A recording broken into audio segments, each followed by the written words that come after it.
Salut et bienvenue dans cette nouvelle vidéo. Tu vas pouvoir te poser tranquillement dans ton canapé et te mettre bien à l'aise parce qu'elle va durer à peu près 20 minutes et tu vas voir, il va y avoir plein de rebondissements durant cette chasse. Alors j'en profite pour te la monter maintenant, mais cette chasse elle a été tournée en automne quand on a eu une très belle période de beau temps. Voilà, j'espère que tu vas passer un bon moment. Allez, c'est parti.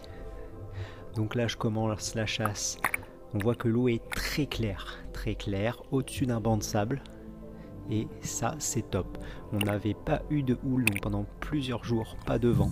Ça nous a fait une eau excessivement claire et donc pour la chasse c'était plutôt sympa. Donc là je me pose pour les premières apnées tranquillement sur le fond. J'avance un tout petit peu vers un tas d'algues pour me cacher. Et j'utilise les laminaires. Voilà, avec la main gauche je m'agrippe dessus. Donc là on voit plusieurs vieilles sur la gauche. Là j'étais pas là spécialement pour tirer des vieilles. Après si on a une très grosse qui se présente, pourquoi pas. Mais c'était pas l'idée. Là on est sur de l'apnée d'échauffement. Et j'avais pas forcément envie de prélever des vieilles à cette sortie là. Tu vois là je suis à la surface et je continue à voir le fond alors qu'il est bien à une dizaine de mètres. Donc ça c'est vraiment génial. C'est pas forcément le top pour chasser quand l'eau est très claire parce qu'évidemment le poisson te voit de loin donc tu vas devoir être encore plus discret, mais par contre pour les yeux c'est magnifique. C'est marrant parce que de la surface elle a l'air très claire mais au fond elle était légèrement laiteuse. Là je me glisse sur le fond, me cale derrière une roche et j'essaye donc de surprendre comme ça. En fait je vais pas chercher à me poser tout de suite sur le fond, mais arrivé au fond je vais avancer et me poser un petit peu plus loin. Donc pour l'instant les apnées durent pas très longtemps, les poumons sont encore un petit peu froids et donc le temps d'être chaud. Là je vois une jolie tête qui ressort à la surface et au pied de la tête il y a à peu près 12 mètres d'eau. Là, je passe devant des haricots de mer, c'est les espèces de spaghettis là que vous voyez sur la gauche. On voit la corde de ma bouée sur la droite.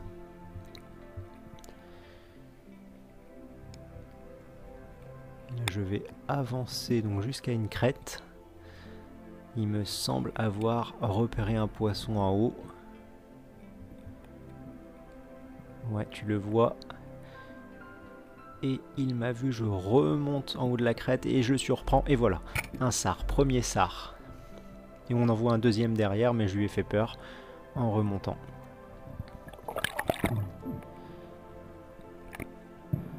Voilà, donc c'est un joli sard. Premier sard à la ceinture de cette sortie qui fait plaisir.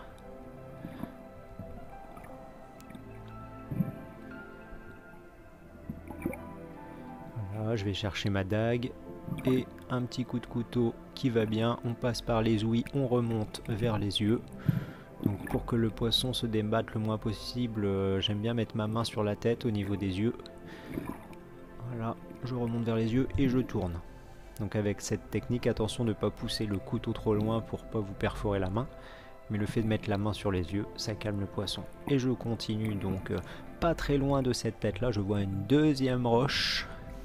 Bon là je connais le spot ici, c'est un spot que je connais bien. Donc il y avait une deuxième roche à cet endroit là.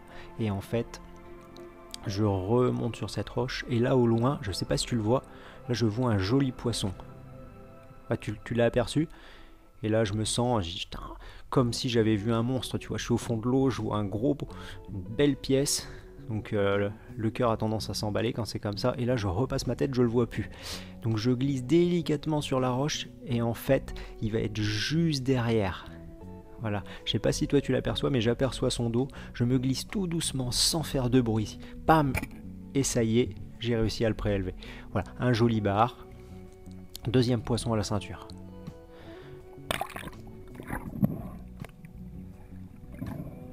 Donc un sard et un bar pour le moment. Donc c'est une sortie qui commençait fort.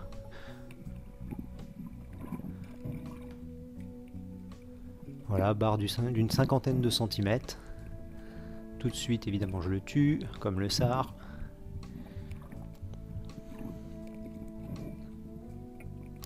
et je l'ai tiré de 3/4. Donc on voit que la flèche est rentrée au niveau du dos, du flanc, et est ressortie par la tête. Tir assez létal pour le poisson.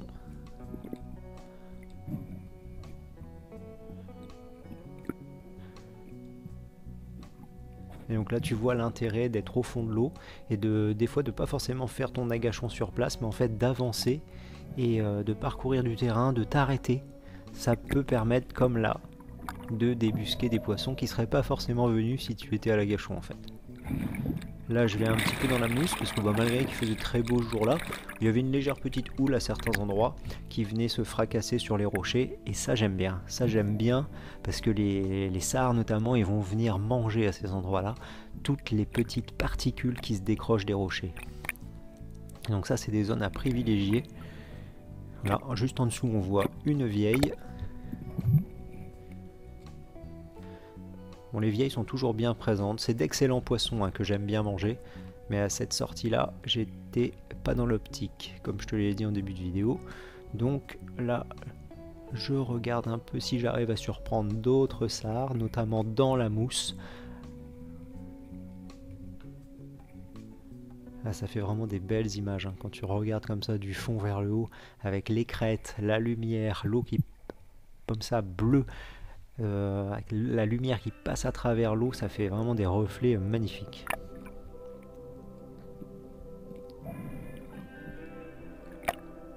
Teinte de bleu vert, je trouve ça vraiment splendide.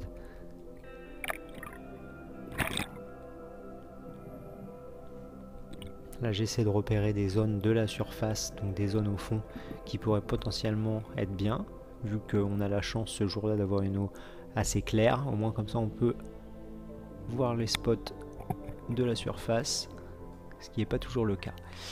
Là je descends à la base de la tête et je remonte, donc j'essaye de faire le moins de bruit possible. Je me tracte avec la main, je donne pas de coups de palme sur les rochers, et il y a des vieilles devant moi et tu vois les sards arrivent. Les sards arrivent et il y en a un joli banc. Je les laisse venir vers moi, le premier je le prends pas. Tu vois, j'ai du mal à me décider sur lequel tirer, mais ils sont assez nombreux, c'est vraiment joli quand ils sont nombreux comme ça. Hop, ils sont en train de se disperser un petit peu, et j'en prends un. Voilà, j'ai essayé en fait un moment de voir si je pouvais faire un doublé, mais ils se croisaient pas, ils se mettaient pas dans la bonne configuration pour faire ça.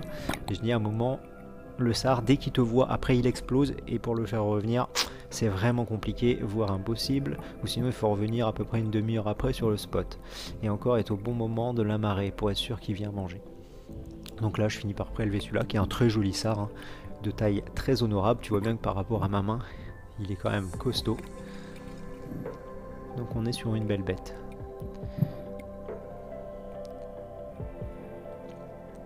Donc moi le sard, bon, évidemment je l'écaille, je le vide, j'enlève les ouïes pour la conservation, et très souvent je le fais griller. Alors au barbecue c'est vraiment quelque chose que j'adore, ou sinon je le fais griller à la poêle. Soit je fais des darnes, soit je le fais en filet, soit je le fais entier. Je le fais plus rarement au four. D'ailleurs n'hésite pas à me dire toi comment tu cuisines le sard, ça m'intéresse, voilà, de partager, savoir quelles sont tes méthodes de cuisine pour cuisiner ce poisson. N'hésite pas à me dire en commentaire comment tu le cuisines, parce qu'à mon avis le sard c'est quelque chose qu'on chasse pas mal sur à peu près toute la France, sauf aller vers la Normandie, ils en ont pas il me semble, mais voilà, n'hésite pas à me dire comment tu chasses le sard.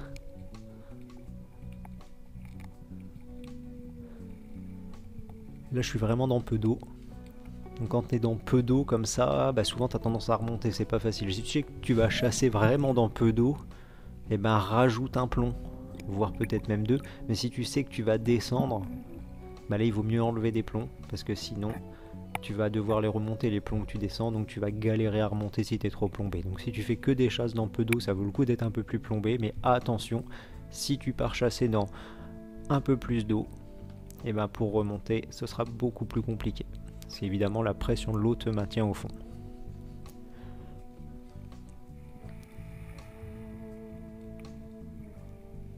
Là, au moment où je te montre la vidéo, il fait tout gris chez moi, et du coup c'est super chouette de pouvoir se replonger dans des moments de chasse comme ça où l'eau était chaude, claire, où il n'y avait pas de vent, avec un ciel bleu. Ça c'était vraiment, ça fait vraiment du bien. Et je continue, on voit encore une vieille là qui vient de partir juste devant moi.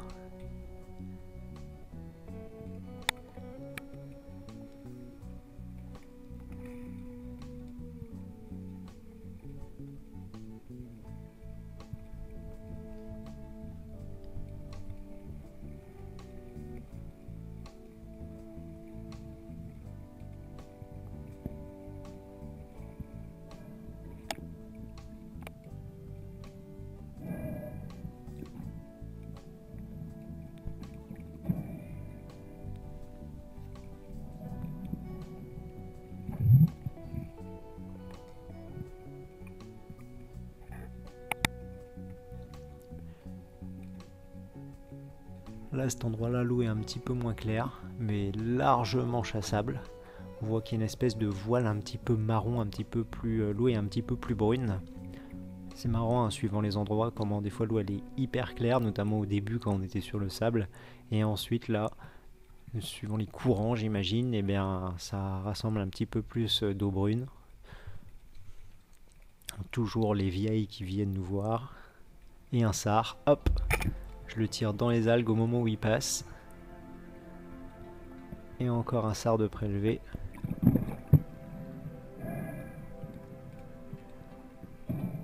Et ça reste, tu vois, que des beaux spécimens. Je l'ai tiré assez haut celui-là.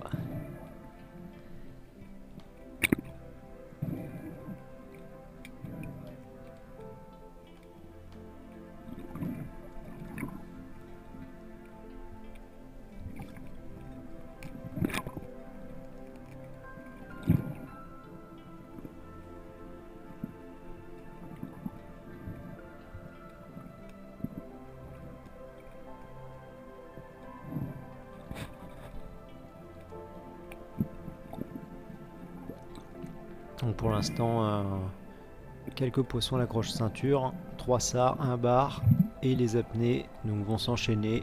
Je vais continuer toujours en gardant cette technique qui fonctionne bien.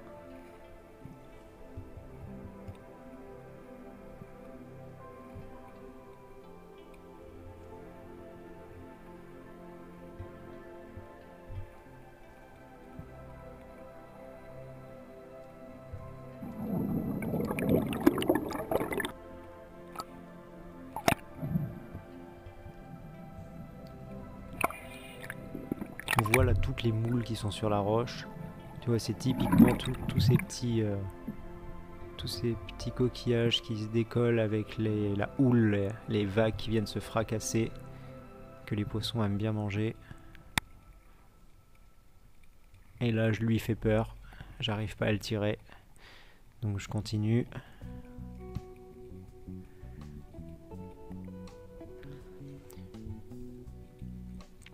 Et au fur et à mesure de la marée, en fait, le poisson, tu vas te rendre compte qu'il change de comportement. Parce que là, la vidéo, ça fait déjà 13 minutes pour toi, mais mine de rien, ça fait peut-être 2 heures que je suis dans l'eau. Et au fur et à mesure de la marée, le poisson, bah, évidemment, il s'est plus nourri. Et donc, il devient plus méfiant. Un poisson qui a faim, il est moins méfiant. Et au fur et à mesure de la marée, il va falloir arriver à te créer des opportunités. Et des fois c'est ça qui peut être compliqué, c'est de se créer des opportunités pour pouvoir chasser. Parce que le poisson il n'est pas toujours facilement tirable. Et heureusement d'ailleurs, c'est ça qui fait la beauté de notre sport. Là on voit qu'il y a plein de vieilles. Avec le blanc de la houle juste au-dessus. Ça illustre bien ce que je te disais. T'as la houle, le blanc de la houle là, qui se fracasse sur les rochers, et t'as les vieilles en fait qui sont juste en dessous. Donc même pour les pêcheurs à la ligne, c'est intéressant de savoir ça. Quand tu vois de la houle qui vient se fracasser contre les rochers, ça sert à rien de pêcher forcément en pleine eau. Suivant le poisson que tu cibles, il va falloir se rapprocher de la roche, parce que là, au moment de la marée haute par exemple, ça va décrocher des micro-organismes qui ne peuvent pas être décrochés à marée basse. Et c'est ça qui attire les poissons. Et je continue ma prospection en essayant de me créer une fenêtre de tir.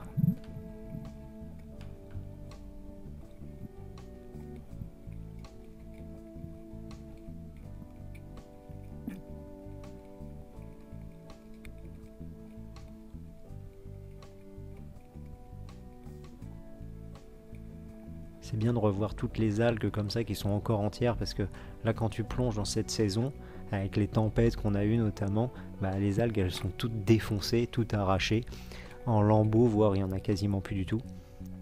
Et là l'effet de les revoir entières c'est vraiment top. Ça rappelle des bons souvenirs dans l'eau chaude. Donc dans l'eau chaude, hein, tout est relatif, hein. Je plonge quand même en combi 7 mm au moment où je tourne la vidéo là. Mais l'eau est plus chaude quand même qu'en ce moment. Là je suis bien dans la mousse.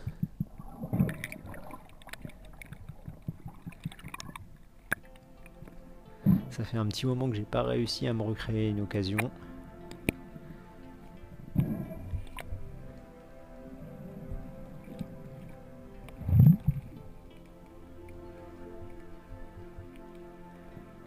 Je redescends sur les laminaires. Je remonte sur la tête. Voir si je peux pas arriver à surprendre un poisson. Notamment par la droite. Qui déboulerait là à droite de mon harpon.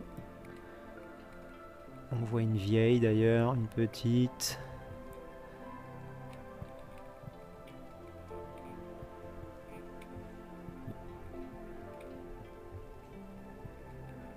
Plusieurs vieilles. Je reste, mais là moi à un moment il faut quand même que je remonte. Je pense que si j'avais pu rester plus longtemps au fond de l'eau, j'aurais fini par surprendre quelque chose, mais à un moment, on va pas prendre des risques juste pour un poisson, ça vaut pas le coup.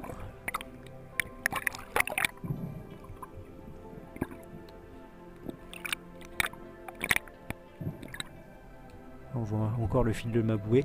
Je suis retourné à la roche du départ où j'ai fait le bar. Voilà. Et je vais réadopter la même technique pour voir si ça paye une deuxième fois.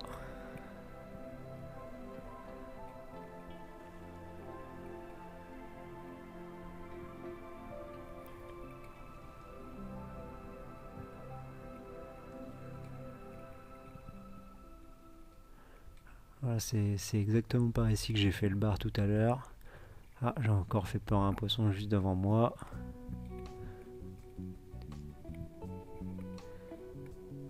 Une vieille au loin. Mais non, voilà. Bah écoute, je te montre la pêche finale. 3 jolis sards, un bar correct. J'espère que cette vidéo t'a plu. N'hésite pas à laisser un commentaire, à partager, à liker. Allez, je te dis à bientôt, prends soin de toi et ciao!